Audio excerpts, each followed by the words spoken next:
Hey guys, how's it going? It is KMX and welcome to the KMX universe. And today we are going to be playing an audio-visual novella, as you can see on your screen right now, by the amazing people at Random Seed Games. Turn that down a bit. Okay. So, let's just have a look at the chapters. You've got the banker, the park, the police chief, the docks, the mayor, the alley, and then the woman. Let's just go. The Monster Inside, an audio-visual novella by Random Seed Games. My head pounded, ears still ringing slightly. Some of the worst nightmares I've had in years left me feeling like I've been punched in the jaw. But just like any other day, I dragged myself to the office. Now, there's no notes on the door from Mayor Vinetti's office. Permits out of date. They didn't like me much and were trying to drown me in paperwork. It was a slow month, weeks since I had a real case to work on, so I passed the time pacing the office, smoking and staring at the mirror in the corner safely covered with an old bedsheet. I didn't dare look at my own reflection. I'm too afraid of what I might see, and afraid someday I might have to face what I really am. The girl came in so quiet and it choked on my cigarette. "Mister, please, you got to help me, mister."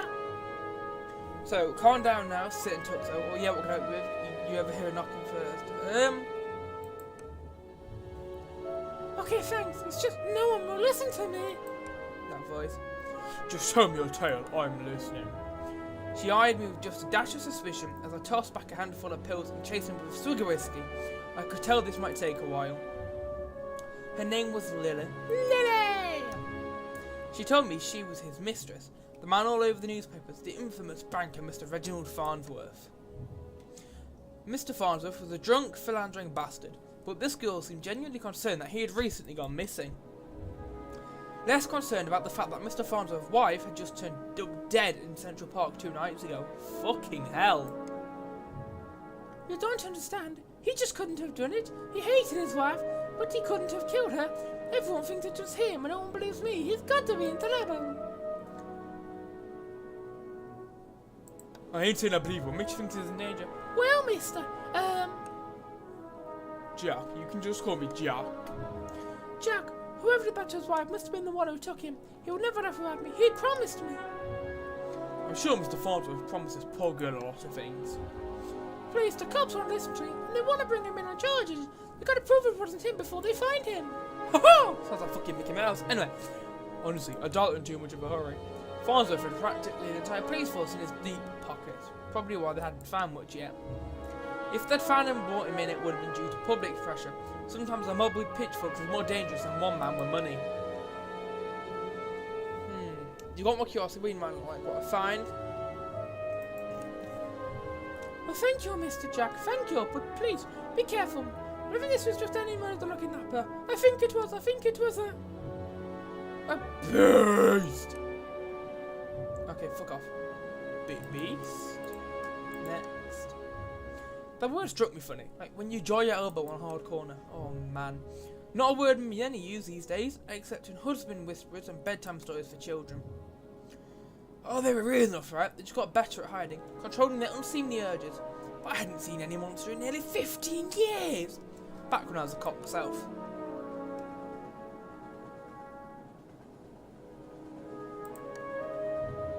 "You seem like the kind of man who's good at solving mysteries." "Sure, can't you see how busy I am with cases?" I replied a little too harshly. Sarcasm wasn't my strong suit. That is literally me.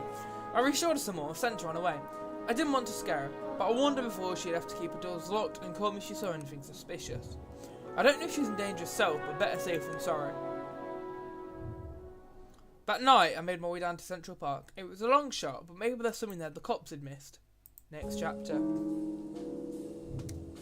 The scene was already pictured in by cops days ago, but I've got a knack for the things overlooked. I didn't mean to do that. Fuck if I opened up something I didn't want to do. No.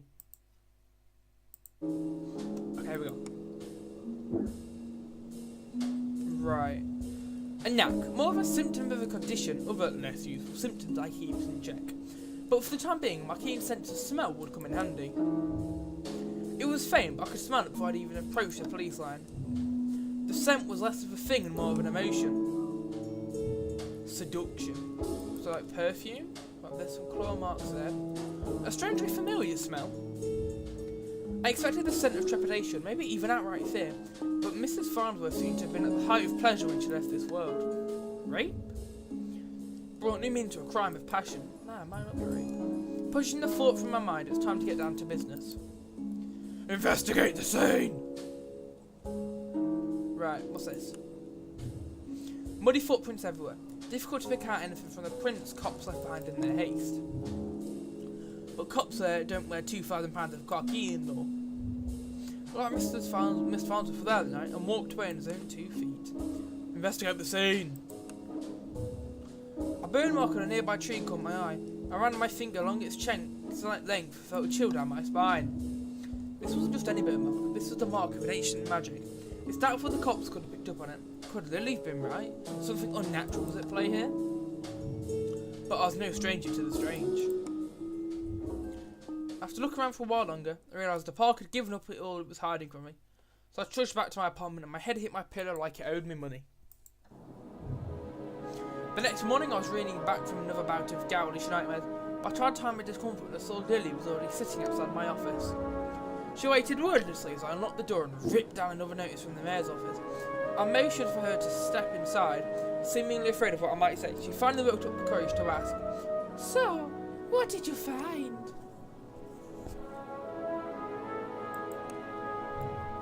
I probably shouldn't have given her false hope like that, but she seemed like she needed something to hold on to right then. She didn't need to know about the mark on the tree. "How did you know that? Where is he?" Found his footprint. My tone was indifferent towards her, as I turned and grabbed a bottle from my desk drawer. A dryness in my throat made it difficult to swallow my meds. "But do you know where he went? Do you think the news this morning is related?" "What news is that?" "Haven't you heard?" "About the bird?" Bird. I'm sorry. "They found the police chief's wife dead down by the docks. They say it happened last night." Ooh, Lily had a voice crack. "Let me guess, Chief Amato was missing too?" My face might have betrayed a hint of satisfaction as she confirmed my suspicions, but it faded quickly. Amato was a shit cop and a shit chief. It's half the reason I left the force, but now his wife was dead and I had more questions than I did the day before. The gears in my head started to spin, which wasn't helped by the splitting pain at my temples. I told Lily I needed time to work and she left slightly dejected, wanting more answers than I could have provided. That night after the cops had cleared out the docks, I would slip down and see what I could uncover concerning Mrs. Amato's ultimately demise. Next chapter. The cold air smelled strongly of salt and oil and... Could it be? That smell again, like someone had bottled pure arousal and used it as perfume. I told you it's fucking perfume, guys. Hit me like a long-forgotten memory, but the sensual fumes soon gave way to a rush of adrenaline. I know exactly what the scent reminded me of, and that scared me more than not knowing. I looked down at my hands, shaking, the nightmares, the headaches. No, I was better now, reformed. Could I be the beast? Could I be the monster? No jump to conclusion, I had to focus, follow the evidence. Right, sure, let's click it. There, just said the smallest piece of purple fabric, torn and caught in a splinter rubber board. The police report didn't say anything about Mrs. Amato wearing purple, and it certainly was a quality that you wouldn't expect down here. You don't see many too high society types around flaunting royal purple threads. Red Phoenix cigarettes, same shitty brand I smoke every day. Everyone's got their vice. I pulled out my own pack of resin and lit up. I could already feel another headache coming on, but looking out over the waves seemed to help me forget. The cold helped me push to the uncomfortable thoughts that had been bubbling to the top of my brain. Next chapter. I don't honestly remember walking back to the office. I apparently spent the night in my easy chair. The air from the docks lingered on my clothes. It was still dark out. No, I checked the clock. How long had I been out? Had I really slept through the entirety of the next day? A newspaper was sitting under the door. As I stood to fetch it, I nearly fell over. A wave of nausea hit me like a ton of bricks. I steadied myself and regained my composure. Before I even picked up the paper, I could already read the headline. Breaking, mayor missing, wife found dead. Fucking hell. The two cases are coincidence, the three is a pattern. The cops would come asking questions. They knew I had a history of antagonising all the victims. I stumbled to my desk and slammed back 3 days worth of inhibitor pills. I couldn't take any chances. I had to investigate this scene to be sure. I threw my jacket and went to the door. Lily caught me off guard on the other side. "Jack, where were you off to? I've been trying to reach you all day." Just hope when you get back, stay safe. She gave me a soft kiss on the cheek as I rushed off. Part of me wanted to tell her and stay would be okay, but it would be a lie. Next chapter. The alley was located just behind the high-rise apartments where Mayor Vanetti and his wife lived. I could tell the police were spooked now. The crime scene was even sloppier than the last. They hadn't even bothered to submit trash into the evidence. Right, let's check car door. Vanetti's car. If he's still alive, why wouldn't he have left in his car? It didn't make any sense. I honestly wasn't too motivated to find him, but the stakes were too high and my bet was just edging towards the unthinkable. Investigate the scene. Now this is another game I'm gonna love. Trash. Why wouldn't they at least look through the dumpster? It seemed untouched. No one wants to do the dirty work. But I know how to find the good stuff. It really doesn't take long if you know what to look for. Lightweight bags usually mean someone was dumping documents. If you're lucky, they don't bother to shred them. Jackpot, shell company, shady truck stage, bribes. I knew Mayor Vanetti was croaked, but this was unbelievable. And there was more letters between Mayor Vanetti and Chief Amato talking about me. How they're trying to get me shut down. They didn't like me snooping around crime scenes so much. While they weren't here to stop me snooping around this one. As I searched around for anything that might assuage my fears, I caught the scent again. It overwhelmed my other senses with undulating pleasure. It was intoxicating. A weapon used on the weak world. A weapon I knew far too well. Though it had been many years since I had to use it. Was there another like me? Was I being framed? It wasn't possible, was it? I was talking about my inhibitors. I was reformed. But the nightmares, the headaches, the memory lapses, I couldn't even trust myself. I stood walking back out the alley when something shiny caught my eye. A watch. Not just any watch though. My watch. Man. How long had my wrist been bare? Surely I just dropped it when I first came down the alley. I checked the time just before I left the office. Hadn't I? Or had I used a wall clock? I couldn't be sure. I couldn't be sure of anything. So I ran. I don't know why I ran back to the office. The cops would probably show up in a minute to knock the door down and cart me away. They'd put it together before long. Maybe it would be best for everyone if I just simply faced my own reflection. Oh, here we go. But Lily was sat there waiting for me. Jack, what's wrong? Look like you've seen a ghost. You're not making any sense, Jack. Come sit down. You don't understand. You're not safe around me. I took a good last look at her as I was prepared to shove her out the door. I noticed she was wearing the same thing she had when she first came to the office 3 days ago.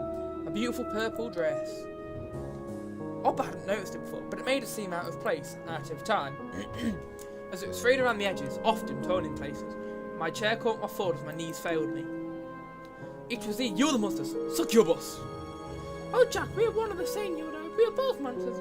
But it's something more honest for myself. There's no such thing as a reformation. Those pills will only make you dull. Beasts like us should never suppress our true natures as you have, incubus. Those men are probably dead too now, I figured. She's probably took them to their lair and harvested their seed. So you've done all this just to wake me up? You could say that, though it seemed enough just to have you doubt yourself. You believed you were still capable of such horrors, which seems deep down you probably are. You can't escape it. Now you and I need to complete the deed. You took my watch, messed with my head. Oh, don't act like I didn't do you a favour. Those men hated you and wanted you gone. Now they are gone. I mustered the strength to stand again, moving casually to the window by the corner. She's right about one thing. I was still weak compared to her. If I refused and she attacked me as a dead man, I had to keep her talking. Oh please, such a 14th century stereotype. Don't discriminate when it comes to the pleasures of the flesh. But I still need an incubus like yourself to take the tainted seed I've harvested from this awful man and plant it on the fertile masses for me. Fucking hell. This took a dark turn. I'm tired of draining my lovers just as I'm ready to settle down and start a family. That maniacal laughter.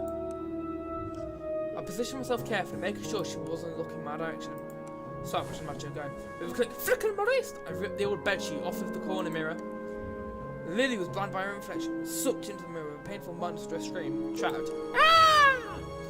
Shielding my own eyes, I pulled a revolver from my desk side drawer, aimed it at the mirror. Hey, and fired.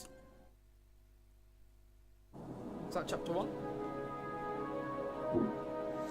Story and programming by Tyler Owen. Art by Doug Batch. Music and sound effects by Clark Abad. Nice. I won't do them today because I don't have enough to work. Oh, brilliant. So that was the game. Ladies and gentlemen, if you have enjoyed, please do feel free to drop a subscribe and a like to join the KMX squad. I'm going to try and get a webcam sorted for the next couple of games.